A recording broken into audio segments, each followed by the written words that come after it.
Bismillahirrahmanirrahim. Sahabat-sahabat dari jiwa, hari ini saya ingin mereview sedikit dari Zoom webinar semalam yang saya adakan dengan judul Rahasia Kesehatan Seorang Hamba.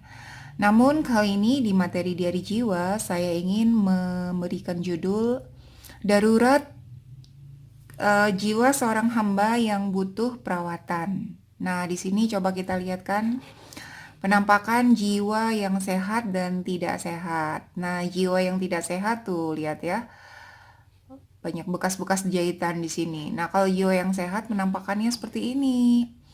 Terus gimana sih jiwa yang butuh perawatan tuh yang seperti gimana sih, Princess? Gitu. Nah, ini dia. Ciri-ciri jiwa seorang hamba yang darurat butuh perawatan yaitu yang suka pamer, ya kan? Seperti yang saya sampaikan semalam juga di webinar gitu kan. Suka pamer tuh seperti apa sih? Semuanya serba diposting ya. Makan posting, pergi sama pasangan posting, lagi gendong anak posting, di depan mobil posting. Semuanya serba diposting. Tapi kan Princess itu aku tujuannya baik posting-posting itu. Ya nggak apa-apa sih. Saya dulu pernah juga berkelit seperti itu, tapi kan tujuannya baik, apalagi captionnya caption dakwah. Sampai kemudian ya saat itu jiwa saya tuh sebenarnya udah darurat banget butuh dirawat. Tapi saya nggak peduli lah dengan nasihat-nasihat orang gitu kan. Sampai kemudian terkena ain ya akibat dari senang suka pamer tadi gitu kan. Ke sini diposting, ke luar negeri posting, ke ini dipostingnya, captionnya ada, wah captionnya ada, wah ya. Nauzubillah min dzalik. Akhirnya kemudian setelah sudah melalui perawatan, dirawat langsung sama Allah Subhanahu wa taala, dikasih obat yang jelap sama Allah Subhanahu wa taala.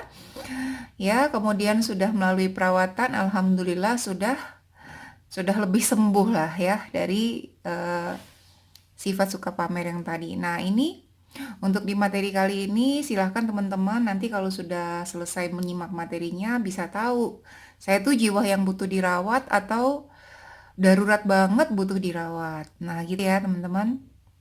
Selanjutnya yang ria, ujub, dan sum'ah. Ini tuh semua letaknya ada di dalam jiwa kita, jadi kita yang paling tahu siapa diri kita sebenarnya, gitu ya. Ya, orang banyak memuji kita, tapi ternyata Allah yang maha tahu siapa diri kita, gitu kan. Jadi lebih baik kita dipuji sama Allah daripada kita dipuji manusia, tapi di mata Allah kitanya enggak banget, gitu ya. Nah, itu seperti itu. Selanjutnya, merasa semua kenikmatan yang dirasakan atau didapatkan karena hasil jerih payahnya sendiri. Dari kecerdasannya, dari gelarnya, jabatannya, sertifikat yang menumpuk, dari networkingnya, dan sebagainya. Nah, jiwa seperti ini juga darurat banget ya, butuh perawatan. Ya, butuh perawatan agar jiwa hambanya kembali sembuh. Karena kan kita kalau jiwanya lagi nggak sehat itu kita ini kan karena kemampuan aku, ini kan karena kehebatan aku, ini kan karena walaupun sebenarnya sih ada tameng-tameng eh, semuanya dari Allah, semuanya apa gitu, tapi hatinya tuh kayaknya seneng banget gitu. Ini kan kalau bukan karena teknik yang aku punya nih kayaknya nggak berhasil nih gitu. Nah, intinya kita sadar diri sendiri aja, tahu diri kita ya kan. Seberapa besar eh, kita menikmati pujian-pujian yang mampir ke kita atas apa-apa yang kita terima gitu kan dalam hidup. Tuh seperti itu. Kemudian selanjutnya yang berharap dan bergantung kepada manusia. Ya, jadi hati yang masih suka berharap dan bergantung kepada manusia, seperti apa sih bergantungnya? Bergantung kepada omset penjualan, bergantung kepada gaji, bergantung kepada suami, bergantung kepada warisan, apalagi warisan ya, nauzubillah min dzalik. Jadi seperti itu gitu kan. Karena cacing di dalam tanah juga nggak jualan ya kan, nggak kerja, tapi Allah memberikan rizki. Nah, kalau kita terus kita nggak boleh jualan, nggak, bukan kita boleh berjualan, tapi kita tidak bergantung kepada pekerjaan kita, jualan kita, bisnis kita. Jiwa kita tetap bergantung bahwa rizki minallah, sehingga hasil yang didapat juga jauh lebih banyak. Karena kan kalau takaran-takaran manusia dari hasil kerjanya itu kan semua sudah tertakar ya. Tapi kan yang dari Allah itu kan jauh lebih banyak. Jadi enakan dari Allah aja ya. Nah, gitu. Terus yang selanjutnya tidak beradab kepada Allah. Misalnya ketika dipanggil sholat, malah minta Allah nunggu. Karena dirinya lebih sibuk bekerja, dagang, bisnis, meeting, sosmedan ya. Ngitung duit, masak, nge-mall, piknik, dan lain-lainnya. Waliyadzubillah ya. Terkadang kita tidak beradab kepada Allah, tapi kalau kita minta apa-apa, mintanya buru-buru dikabulkan ya. Nah, ini juga yang selanjutnya yaitu ikut campur urusan Allah ya, alias ngatur-ngatur Allah atas permintaan kita. Ya Allah, pokoknya mah bulan ini mah kudu sekian gitu kan. Hasilnya mah kudu sekian. Pokoknya tahun ini mah aku harus punya rumah, punya mobil, punya segala macam gitu kan. Padahal Allah tahu kalau kamu diberikan langsung, maka kamu mungkin bisa menjadi lebih sombong, lebih apa dan segala macam ya. Intinya kita minta aja yang karena kan kita diwajibkan berdoa kepada Allah. Ud'uni astajib lakum. Berdoalah kepadaku maka pasti akan dikabulkan. Minta kepada Allah dan serahkan hasilnya kepada Allah yang terbaik menurut Allah. Oh ya, saya bisa ngomong kayak gini karena saya sudah pernah mengalami apa? Mengalami ikut campur urusan Allah ya. Berdoa aja, hasilnya nanti diberikan yang terbaik. Oke, resep perawatan kesehatan jiwa buat seorang hamba. Perbanyak tadabbur Al-Quran, minimal 1 hari, buka dan baca tafsir Quran, mulailah dari juz yang termudah yaitu juz 30. Selanjutnya muhasabah alias menghitung-hitung aib sendiri ya kan ya.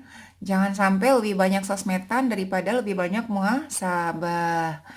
Terus fokus membaca Al-Quran ya, fokus membaca Al-Quran ya, benerin tajwidnya, makhrajul hurufnya, hafal Quran. Dan juga pelajari sunnah Rasulullah ya. Jangan sampai gelar sabrek-abrek, sertifikat sabrek-abrek, harta banyak, properti banyak, kendaraan juga mewah, tapi tajwidnya belum benar, makhrajul huruf belum benar. Wah, ini mah benar-benar harus masuk ruang perawatan ya. Perawatan jiwa seorang hamba. Kemudian hadir di majelis-majelis ilmu gitu kan. Kalau sekarang lagi pandemi seperti ini bisa lewat YouTube atau bisa lewat Zoom webinar yang gratis. Terus kalau bisa puasa sosmed dulu sementara.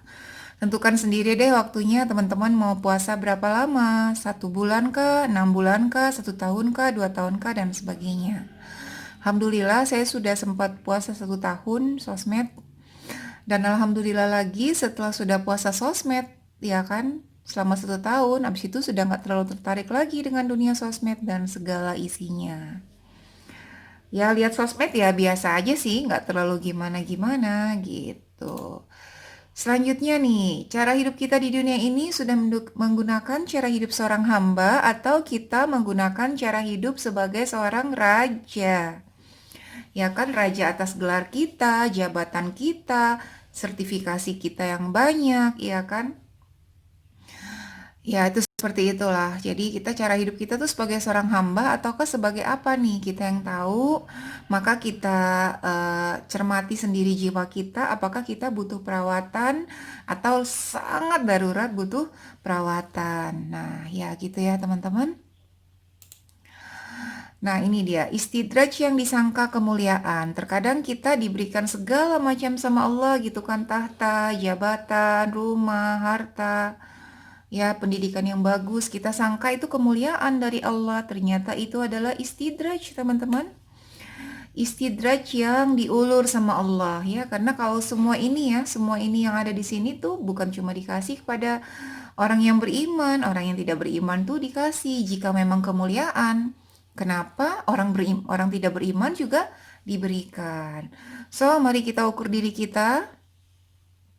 Jangan sampai apa yang Allah berikan kepada kita ini menjadi istidraj, ya.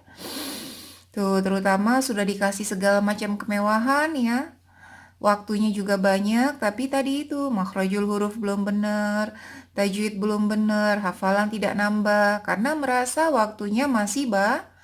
Waktunya masih banyak, nanti deh kalau udah agak tuaan dikit baru benerin tajwid, baru benerin makhrajul huruf. Jangan salah, karena ada teman saya juga meninggal di usia 33 tahun. Ada juga yang meninggal di usia 25 tahun. Ada juga yang meninggal di usia 20 tahun. Jadi, nggak bisa kita mengatakan nunggu tua dulu baru baru kita memperbaiki makhrajul huruf kita gitu ya. Jangan sampai karena terlena dengan pekerjaan ya, dengan kemewahan yang Allah kasih, dengan rizki yang Allah kasih termasuk kesehatan, sehingga kita menjadi orang-orang yang lalai ya, seperti itu. Nah, hasil dari perawatan apa sih? Hasil dari perawatan jiwa kita ya, kita akan mendapatkan jiwa yang sehat di dunia ini. Dan hasilnya adalah ini ya. Kelak dipanggil sama malaikat dengan, ya ayyatuhan nafsul mutmainnah, irji'i ila rabbiki radiyatan mardiyah. Fadkhuli fi ibadi wadkhuli jannati ya. Maka berbahagialah ketika kita yang benar-benar menyadari jiwa kita butuh dirawat ataupun darurat butuh dirawat, ya kan? Kita sehatkan jiwa kita sebagai hamba di dunia. Hasilnya adalah kita dipanggil sebagai jiwa yang tenang. Jiwa yang sudah diridhoi oleh Allah Subhanahu wa taala. Ya, dan kemudian diminta masuk ke dalam golongan hamba-hambanya Allah dan diminta masuklah ke dalam syurgaku ya. Betapa indahnya ya akhir dari hidup seorang hamba yang jiwanya sehat selama di dunia dan juga ketika meninggal dipanggil sebagai ya Tuhan nafsul mutmainnah. Nah, sampai di sini dulu teman-teman ya, silahkan menyadari, meli sendiri apakah jiwa saya ini termasuk yang darurat perlu perawatan.